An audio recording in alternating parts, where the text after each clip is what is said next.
St. Luke at the beginning of his Gospel mentions a guy called Lysanias, the Tetrarch of Abilene.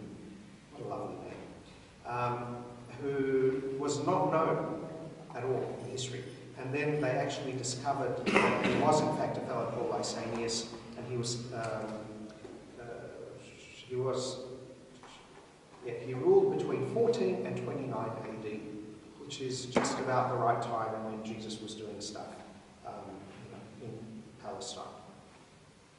Okay, what else do we know? We also know that from the 1st century AD, people were quoting the New Testament documents.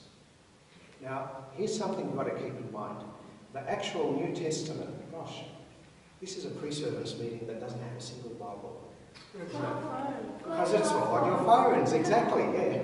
Okay, now I wanted to show you a book. That was the point, I wanted to show you a book. Pretend it's a book, okay. Imagine this is a book. This is actually thank you, good on you. Well, good on you.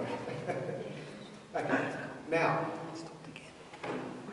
there is a common misconception that we sometimes have that Jesus, after his resurrection, and just before he ascended to heaven, took out a box of New King James Version Bibles, signed them with a nice little message to each disciple, and handed them all out and said, "Go forth and baptize the nations," preaching to them in the name, baptizing them in the name of the Father. No, they didn't have it. They didn't have a Bible like this. In fact, Bibles like this, or anything like this, didn't come about until around the middle of the 4th century AD. This is called, the technical word for it is a codex. So you've been using codexes or codices all your life, you know it. A codex is where pages of text are bound together at one side and make what we would call a book.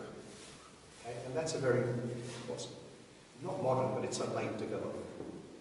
The very first codices of the Bible are said to have been made by the Emperor Constantine in the 300s AD. He made 50 of them, and he put them in the major cathedrals around his empire, so that people could take them out and read them. So what did people read before that, for the first 300 years of Christianity? If you turned up to the Mass, say in the year 100 AD, and you came to the bit where there's going to be readings, what would people have used to read? Phones? No. No. In fact, what they did have is they had a box, and in the box were a number of scrolls. The scrolls were the big technology of the time. Okay? And they didn't have the whole Bible like this, but they had a scroll which was the letter of St. Paul to the Galatians, and had a scroll which was the Gospel of St. John.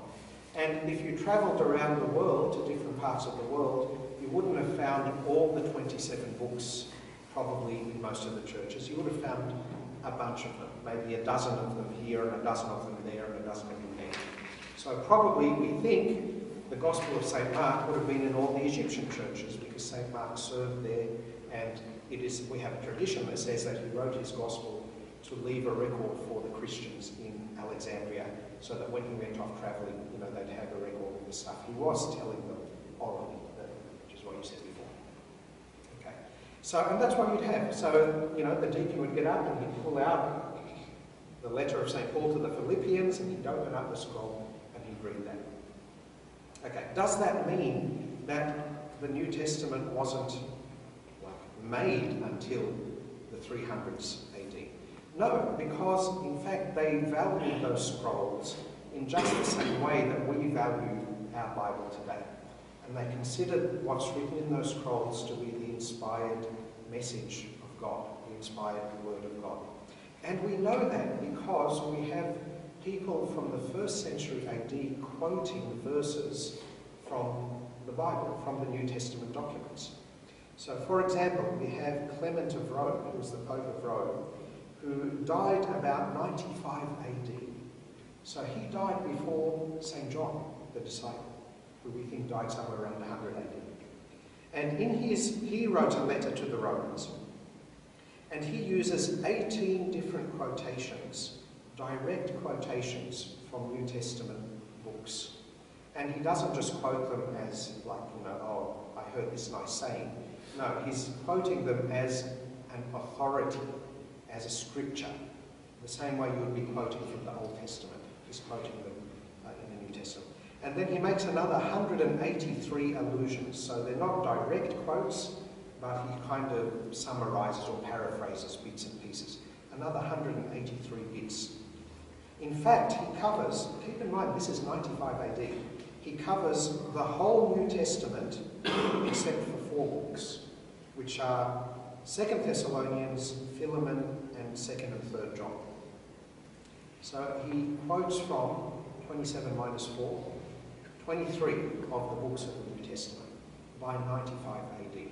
Again, there's a whole other list of other examples of this I won't bore you with. But, yeah. So at what stage did they decide to collect the New Testament, all these writings? How did all the other churches know that all these were available? So what would happen is different parts of the world had their own what's called a canon. So the word canon comes from like a measuring stick. You know the meter rules that you had in school? That was called a canon. So a canon is like the measure of whether a book deserves to be considered scripture or not.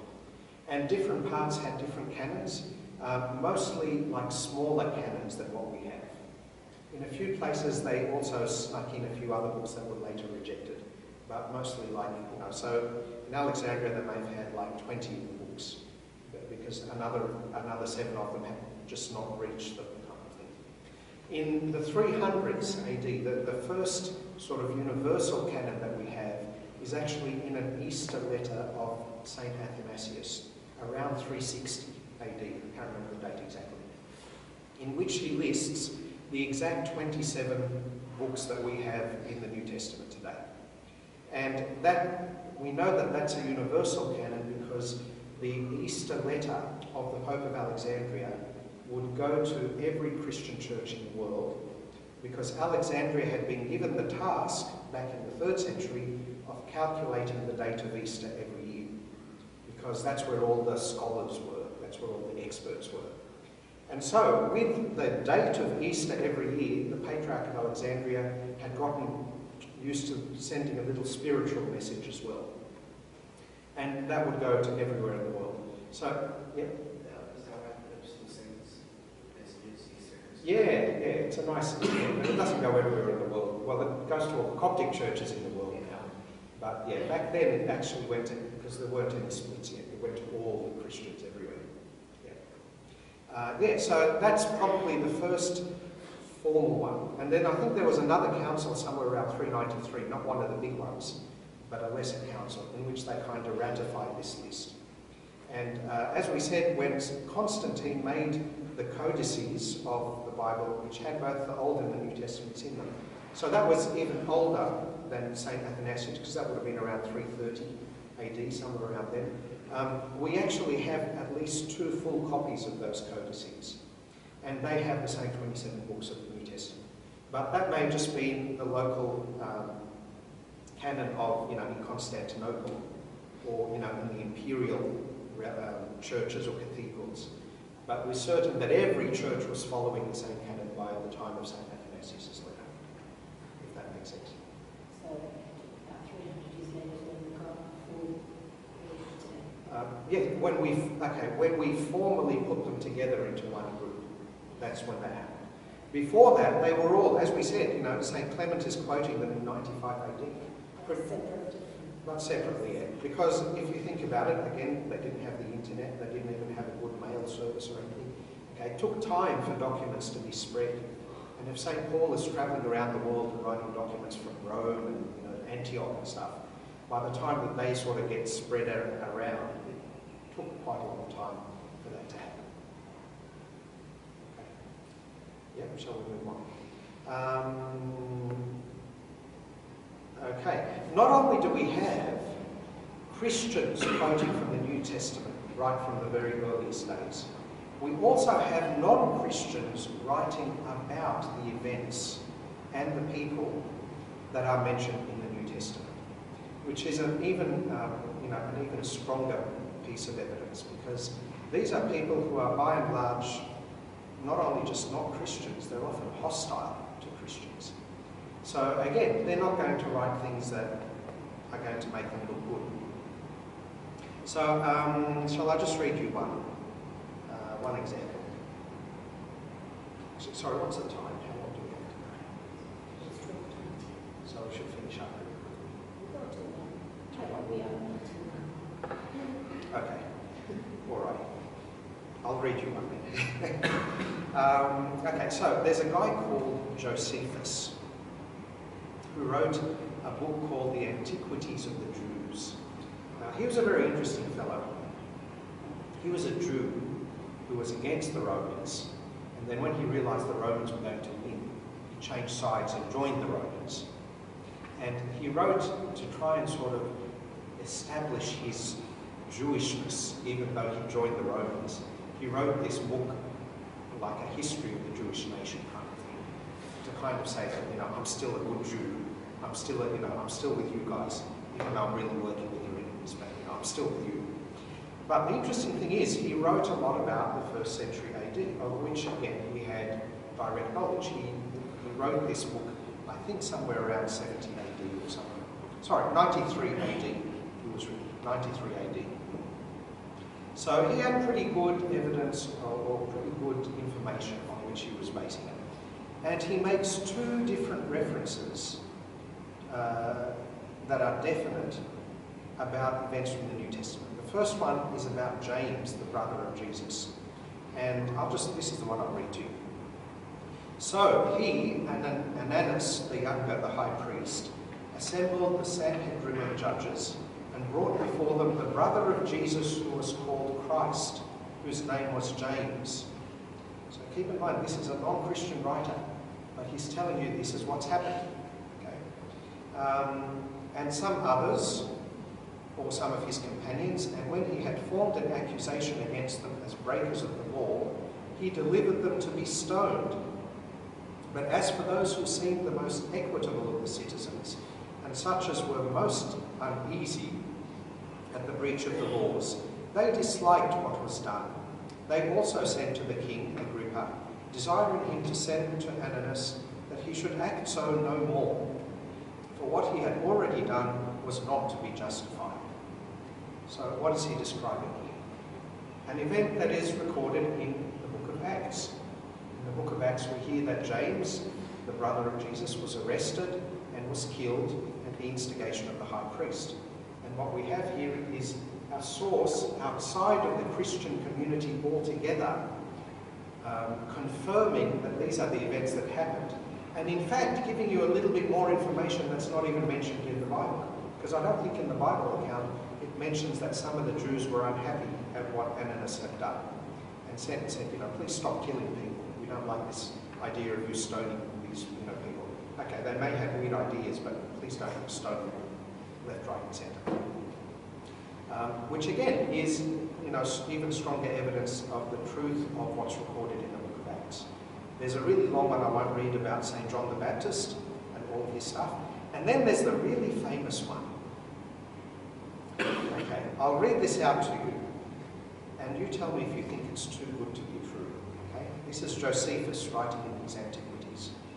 Now there was about this time Jesus, a wise man, if it be lawful to call him a man, for he was a doer of wonderful works, a teacher of such men as receive the truth with pleasure. He drew over to him many of the Jews and many of the Gentiles. He was the Christ.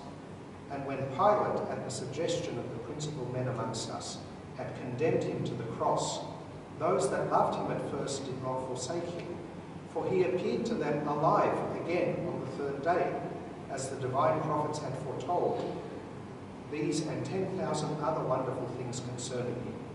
And the tribe of Christians, so named from him, are not extinct at this day. That would be amazing evidence, wouldn't it? That he's writing about the resurrection, and that he's the Christ, and so on. Okay. Unfortunately, scholars think that some medieval monk was very enthusiastic about Josephus and may have slotted in a few extra phrases into the account. Okay, so I'll read it out to you again. Doesn't sound like the first. No, it doesn't. Okay. They do think that the bulk of it is authentic, but I'll read it out to you again with the questionable phrases left out. Okay. And you'll see it's still pretty good evidence, but probably not as good as the monk wanted it to be. Okay, so I'll read it out again, without the bits missing now. Now there was about this time Jesus, a wise man, for he was a doer of wonderful works, a teacher of such men as received the truth with pleasure. He drew over to him both many of the Jews and many of the Gentiles. And when Pilate, at the suggestion of the principal men amongst us, had condemned him to the cross, those that loved him at the first did not forsake him. And the tribe of Christians, so named from him, are not extinct at this day. So what's he left out? He's left out whether it's lawful to call him a man, as if he thinks he's God. He's left out that he was the Christ. And he's left out that he rose from the dead and appeared to them as the prophets foretold. But the interesting thing is what's still in. What's still in is that Jesus was a real person. Again, a few atheists, very few nowadays, will try and tell you that Jesus never existed. The whole story was made up. And anyone who has looked into the history, even superficially, would just laugh at that. Because nobody would seriously say that Jesus never existed. And this is one of the reasons why. Okay. So, we know that he was Jesus. We know that he was thought to be wise. We know that, well, he says he was a doer of wonderful works. Whether Josephus believed that or not, at least he had heard the report that he had done miracles and that men went to him to find the truth. We know that many Jews and Gentiles followed him. We know that Pilate was the one who condemned him. We know that he died on a cross. We know that his disciples didn't give up on him, like obviously in the long term, they still followed him. And that the people who followed him came to be called Christians and were still around in the year 93 AD. And Josephus could say, I've seen these Christians, they're around. Okay, so that's still, even if we don't get everything we wanted or everything the monk wanted to give us, that's still pretty good evidence. Let me read you just 3 more really interesting things, because these are really interesting for the reason that they tell us that another of the challenges that people like the Mormons make are wrong. Was Jesus just a great man who was worshipped, who was followed by people, and then in the generations that followed his death, people embellished the story and enlarged it until they made him God? But really, he never said he was God, and really, the first Christians didn't think that he was God. This is a much more common charge that people make against Christianity. Okay, here is Thallus, who is a Greek historian, writing in 52 AD, and he mentions the darkness during the crucifixion. And he says he thinks it was a solar eclipse. It probably wasn't a solar eclipse, by the way. You can actually go back and calculate the dates of eclipses, and I think it doesn't really match up with any of the dates that are thought to be the times that Jesus would have died. And he also, this, in 52 AD, he speaks about Jesus when he was crucified. He says that he probably should have been just after a Passover, because Passovers always occur just after a full moon, and full moons are the times when we get eclipses. If you think about it, that makes sense. Okay, because we won't go into that.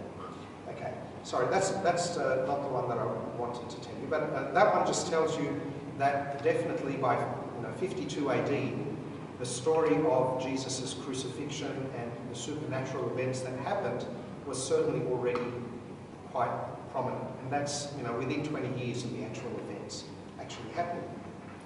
That's a non-Christian. He's a Greek historian who has nothing to do with Christianity whatsoever.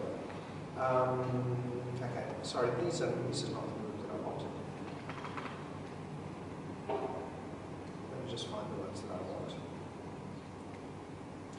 here's an interesting one. Pliny the Younger, who is writing to the Roman Emperor in 112 AD, and he was like a governor who wrote reports to the emperor.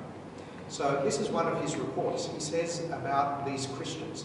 He says they were accustomed to meet on a fixed day before dawn and to sing responsively a hymn to Christ as to a God. So I repeat that for emphasis.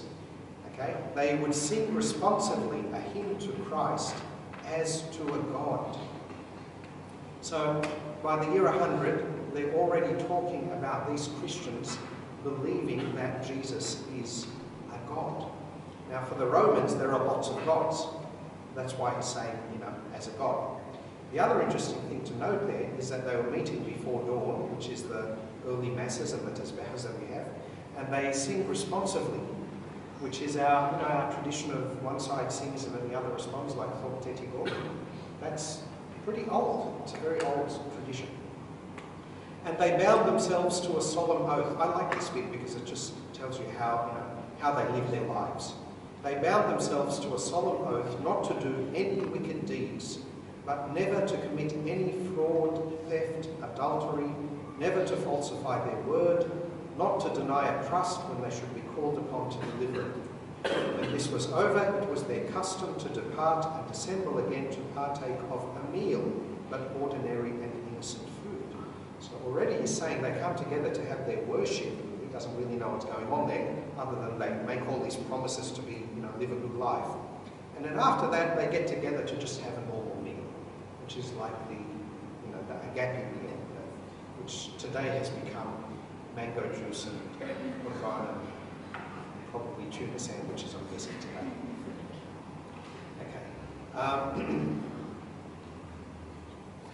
Okay. There's a quote here, just let me find it. There's a quote here that speaks about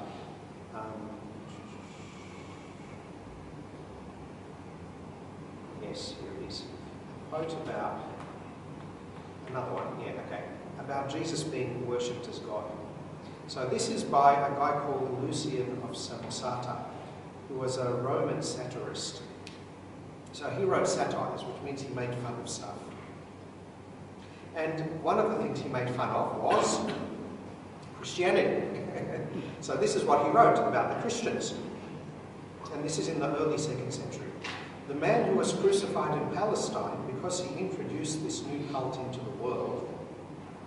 Furthermore, this first lawgiver persuaded them that they were all brothers of one another after they have transgressed once for all by denying the Greek gods and worshipping that crucified sophist himself and living under his laws.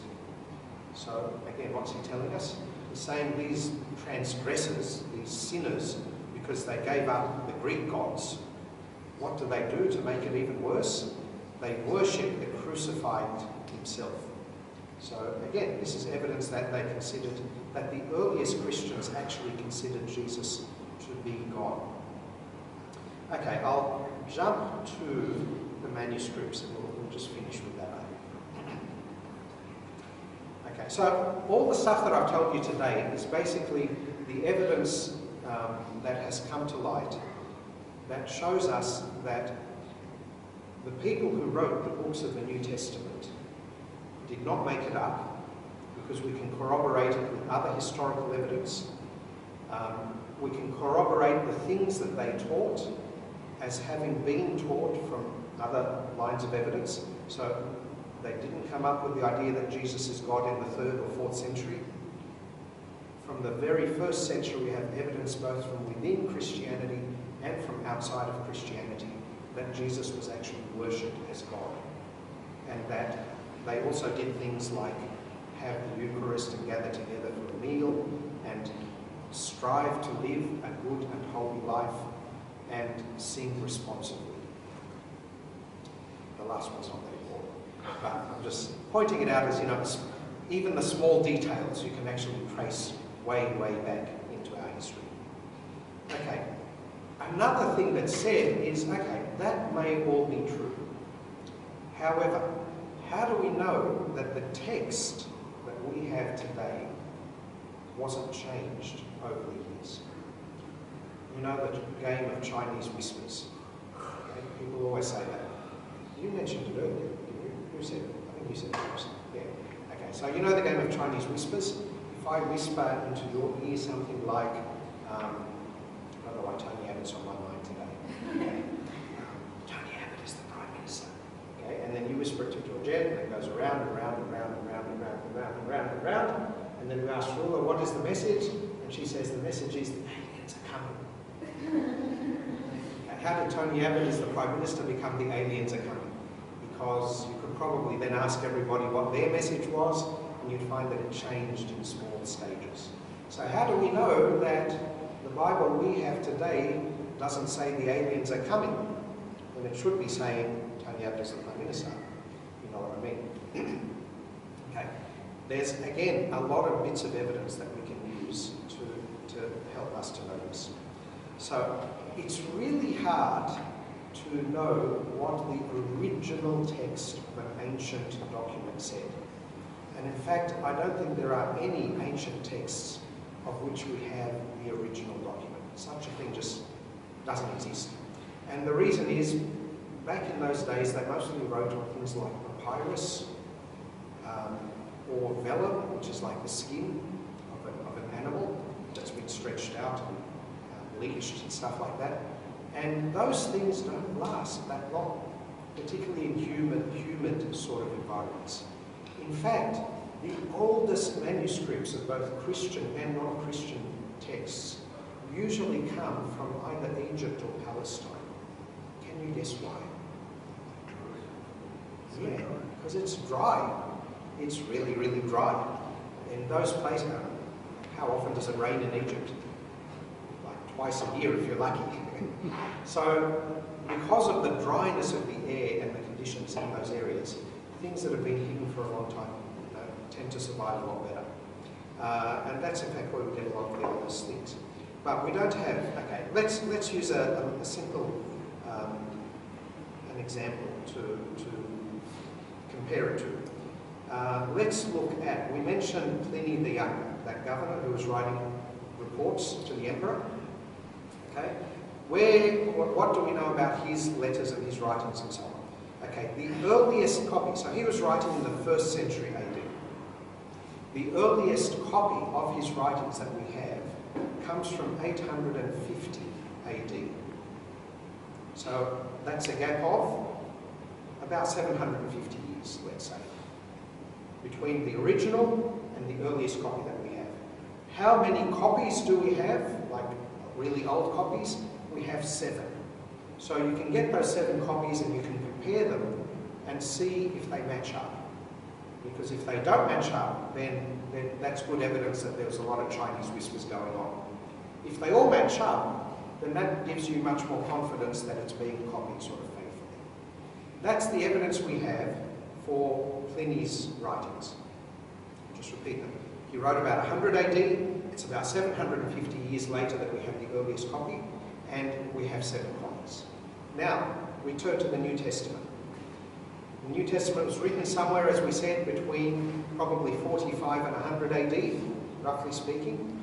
The earliest copy we have is a tiny fragment of the Gospel of St. John, which is one of the latest books written, and it comes from 125 AD.